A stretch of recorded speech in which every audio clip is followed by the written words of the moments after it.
کیا ہو سکتی ہے؟ مطلب جو حدیث ہے اس کے بالکل اپوزٹ ہے معاشرہ. جی ابھی اس بات کو بڑی آسانی سے سمجھا جا سکتا ہے، لیکن پھر بھی ہماری سوسائٹی میں اس کو ماشاءاللہ سے علماء نے بہت ہی مشکل کیا ہوا ہے. اگر یہ چیز آپ ابھی بھی ان سے پوچھیں گے تو وہ اس چیز کو ایڈمٹ نہیں کرتے. قرآن میں ایک ڈسپلن اور ایک ضابطۂ حیات دیا گیا تھا. ضابطۂ حیات، زندگی گزارنے کا ایک ضابطہ دیا گیا تھا. اس میں سائنس کا علم بھی بہت زیادہ ہے. ٹھیک ہے، آپ دنیا میں عروج ان سینس، عروج یہی ہے نا کہ ہماری اکانومی اچھی ہو، ملک ترقی کرے، لوگوں کے پاس وسائل ہوں. مسلمانوں کے پاس نہیں ہے. اب یہ ترقی، یہ وسائل تب آتے ہیں جب آپ چیزوں کو بلڈ ہونے دیتے ہیں. ٹھیک ہے، نیکسٹ جنریشن کے لیے نئی چیزیں ایجاد کرتے ہیں، سہولتیں ایجاد کرتے ہیں.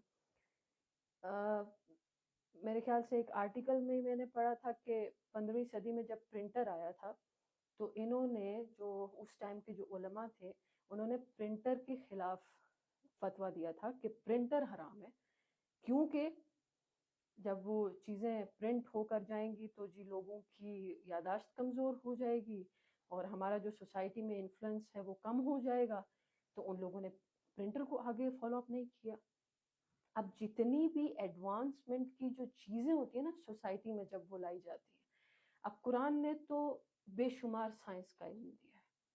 وہ سائنس کا علم آپ جب جا کر ان سے پوچھیں گے تو یہ آپ کو بتائیں گے کہ کھیرے کو کاٹنے کا صحیح طریقہ کیا ہے، کیلے کی کون سی ٹانگ قبلے کی طرف ہوتی ہے تو پھر کیلا جو ہے نا وہ کھانا حرام ہو جاتا ہے. ان کے پاس یہ باتیں ہیں. تو جب ان کے پاس تعلیم ہے، یہ لوگ تعلیم کس چیز کو کہتے ہیں؟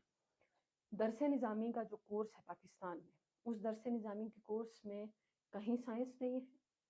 ان کے پاس جو درس نظامی کے کورس میں جو ان کے پاس ٹیچرز رکھے ہوئے ہوتے ہیں وہ کہیں سے بھی کسی بھی سائنس سبجیکٹ میں کوالیفائڈ نہیں ہوتے.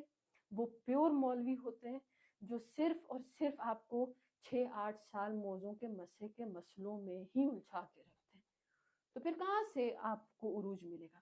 نبی علیہ السلام نے فرمایا کہ اس کتاب کا مطلب ہے، اس کتاب میں جو علم دیا گیا ہے نا، علم، اس کو جب نچوڑو گے تو تب.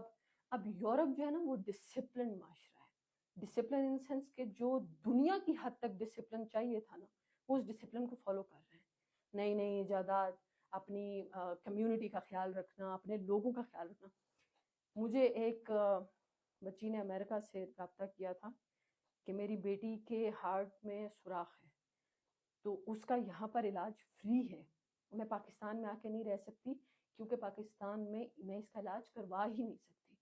یہ ان کی سوسائٹی ہے.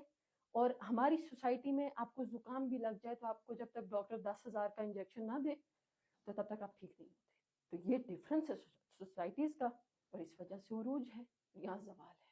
کیونکہ ہمیں جب ہم چھوٹے تھے تو ہمیں معلوم ابھی معلوم ہوتا ہے کہ جب ہمارے گھروں میں اینٹینیا ٹی وی وغیرہ لگتا تھا تو مولوی حضرات اس گھر پہ فتویٰ دیتے تھے. حالانکہ ان میں سے بہت سارے مولویوں کے بچوں کے آج کل یوٹیوب چینل ہے. پہلے ان موبائلوں پر بھی فتویٰ لگا تھا، اب ان کے اپنے یوٹیوب چینل ہیں، اس سے آگے وہ مطلب میسیجز اور پیسے بھی کما رہے ہیں، چیزیں بھی کر رہے ہیں. تو مطلب آج کل کے علماء کو یہ نہیں کرنا چاہیے کہ جتنی بھی ایڈوانس ٹیکنالوجی ہے اس کے لیے تو پہلے مطلب ہمارے نظام تعلیم جو ہے اس میں حصہ لے. چاہیے تو یہ کہ پاکستان کے جتنے بھی مسلم ممالک ہیں وہ اپنی ایجادات کریں، بجائے یہ کہ یورپ یا انگریز جتنے بھی لوگ ہیں وہ کرتے ہیں. تو اس بارے میں آپ کیا میسج دیں گے آج کل کے علماء کو کہ جن چیزوں پہ یہ فتویٰ دیتے رہیں آج انہی چیزوں سے یہ کمانے کی کوشش کرتے ہیں؟ میں خالی درس نظامی کرنے والوں کو عالم مانتی نہیں. آپ کو جب تک میرے نبی علیہ السلام نے اور میرے اسلام نے دنیا اور دین کے تعلیم کو الگ نہیں کیا تھا. یہ دنیا اور دین کا تعلیم مولویوں نے بنایا ہے کہ دنیاوی تعلیم الگ ہے، دینوی تعلیم الگ. تعلیم ایک ہی ہے، اس ساری میں علم ہے. جب تک تم دنیا کو نہیں جانتے تم دین دنیا پہ کیسے اپلائی کر سکتے ہو؟ علماء کے پاس دنیا کا علم ہی نہیں ہے. ان کو چاہیے یہ دنیاوی علم حاصل کریں، یہ یونیورسٹیز کے اسٹوڈنٹس کے ساتھ جائیں، جا کے وہاں بیٹھیں اور یہ وہ نالج حاصل کریں جو سائنس کا اسٹوڈنٹ کرتا ہے، جو آئی ٹی کا اسٹوڈنٹ کرتا ہے، جب یہ اس لیول پہ پہنچیں گے کہ اور ان پھر کو اس کو قرآن سے کمپیئر کرے، وہاں سے وہ اس جی کی نچوڑ بالکل، نکالے کہ اللہ تعالیٰ نے تب فرمایا ہے سوسائٹی اوپر جائے گی، تب قرآن سے معاشرہ مطلب خود سائنس کا۔ بخود جو ہے وہ اس حدیث پر فٹ ہو جائے گا جو آپ نے سٹارٹ میں کہی ہے۔ لیکن علماء نے ایک مجھے بہت اچھے سے یاد ہے، جب میں پڑھ رہی تھی، اب میں اپنے عالمہ کے کورس کے ساتھ ساتھ جب اپنی اسکول کی اسٹڈی کر رہی تھی، تو میرے مدرسے کے جو کچھ اساتذہ تھے وہ اس چیز پہ ناراض تھے کہ آپ انگلش کے الفاظ نہ بولا کریں بیچ میں، یہ ہمیں اچھے نہیں لگتے، یہ یہودیوں کی زبان ہے، اور یہ مطلب ان کے مائنڈ سیٹ اتنے ہیں، تو یہ آگے کیا بنائیں گے؟ تعلیم ہی نہیں ہے ان کے پاس۔ یورپ کے پاس تعلیم ہے، اب وہ دین میں اگر پیچھے ہیں نا، اگر وہ لوگ نماز نہیں پڑھ رہے، یا وہ جسے کہہ لیں کہ قرآن حدیث نہیں پڑھ رہے، سجدہ نہیں کر رہے، وہ ایک طرح سے اپنا اللہ کا حق ضائع کر رہے ہیں۔ اللہ اپنے حق میں پھر ان کو ان کی اپنی ایک ٹرم میں آ کر ان کو سزا دے گا۔ وہ دنیاوی حقوق پورے کر رہے ہیں انسانوں کے، جو ہیومینٹی ہے، تو جب انسانوں کے کام پورے ہوں گے تو پھر معاشرہ ترقی کرے گا نا۔ معاشرہ بنتا ہی انسانوں سے ہے، تو انسان جب آسائش میں ہوں گے تو معاشرہ کیسے ترقی نہیں کرے گا؟ پاکستان میں کون سا انسان آسائش میں ہے؟ یہاں ڈگری ہولڈرز بچے سالوں نوکریوں کا انتظار کرتے ہیں، اور جب ان کو نوکریاں ملتی ہیں 20-25 ہزار کی، تو بندہ سوچتا ہے کہ اس بچے کو 4 سال یونیورسٹی میں پڑھایا کیوں ہے اگر اس کی اوقات اتنی ہے؟ تو ہماری سوسائٹی کبھی بھی نہیں اوپر جا سکتی۔